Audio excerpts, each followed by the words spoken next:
Como lidar com falso profeta? Ou melhor, como saber se determinada profecia ou profeta vem de Deus? Em Deuteronômio capítulo 18, versículo 22 está escrito: quando o profeta falar em nome do Senhor, e essa palavra não se cumprir, nem suceder assim, esta é palavra que o Senhor não falou, com soberba falou aquele profeta, não tenhas temor dele. Duas características devemos observar nesse versículo. Primeiro, se a profecia cumpriu exatamente como profetizado. Caso não tenha cumprido, podemos considerar a possibilidade de que o profeta que profetizou não veio de Deus. Segunda característica é o medo que determinado profeta coloca naqueles que duvidam dele. Nenhum profeta da Bíblia obrigava as pessoas a acreditarem neles, e muito menos impunham medo no povo, pois quando Deus falava, por mais que deveria haver temor no povo, eles zombavam dos profetas, batiam neles e nunca tinham medo dos profetas que Deus enviava. Falsos profetas costumam ganhar influência pelo medo.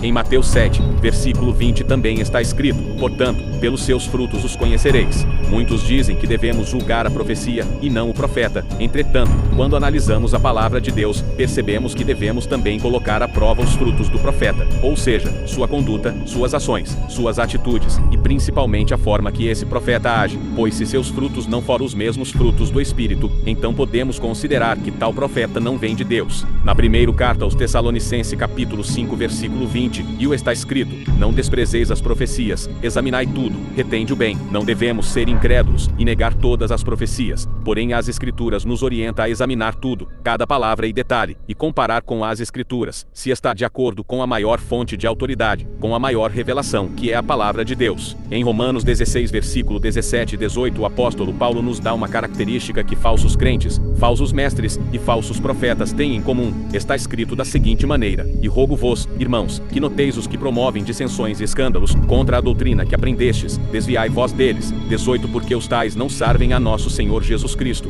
mas ao seu ventre, e com suaves palavras e lisonjas enganam os corações dos simples. Ou seja, devemos notar, observar e identificar o que promovem. Se for dissensões e escândalos contra a doutrina das Escrituras, nós como cristão devemos desviar dessas pessoas. Eles servem seu ventre, ou seja, seus próprios desejos, e para piorar eles gostam de elogiar seus ouvintes para enganar, ou seja, jamais vão falar a verdade, vão falar apenas o que agrada seus ouvintes.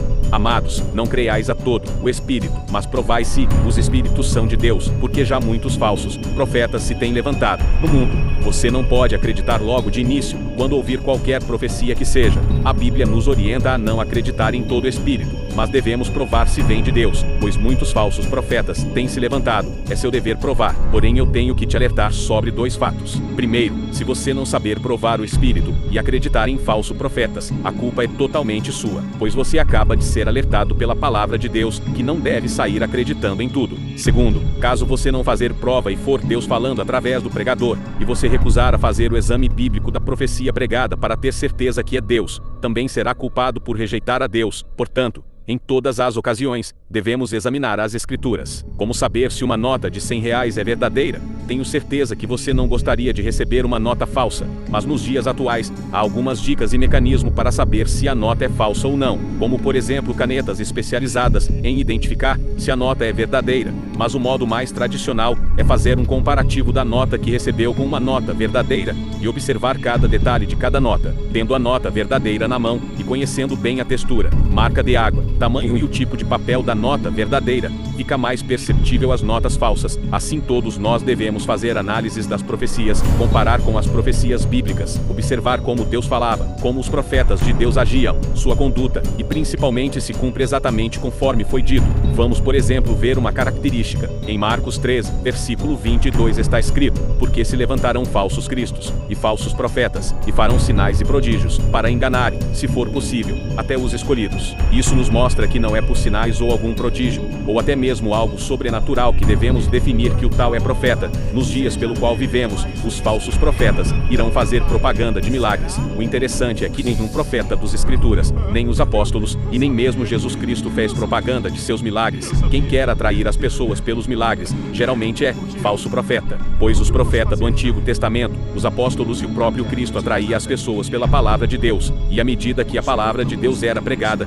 os milagres aconteciam para autenticar a mensagem, pois a mensagem, o O Evangelho, as boas novas, são mais importantes do que qualquer milagre. Observa o que está escrito em 1ª Carta a Timóteo capítulo 6, versículo 3 a 5. Se alguém ensina alguma outra doutrina, e se não conforma com as sãs palavras de nosso Senhor Jesus Cristo, e com a doutrina, que é segundo a piedade, é soberbo, e nada sabe, mas delira acerca de questões e contendas de palavras, das quais nascem invejas, contendas, blasfêmias, ruins suspeitas, perversas contendas de homens corruptos de entendimento, e privados da verdade, cuidando que ganho seja piedade. Aparta-te dos tais. Os ensinamentos têm que ser exatamente iguais aos que já foram estabelecidos por Jesus e os apóstolos. Quaisquer ensinamentos contrário da palavra de Deus deve ser rejeitado, e saberemos que não vem de Deus quando os ensinamentos gerarem glória pessoal, inveja, ou melhor dizendo, promove os desejos carnais, não edifica, não gera humildade, e nem mesmo a piedade, certamente não vem de Deus, pois nos ensinamentos bíblicos, quem cresce é Cristo nas nossas vidas, e nós diminuímos. O assunto é extenso, mas vou ficar por aqui. Espero que tenha aprendido,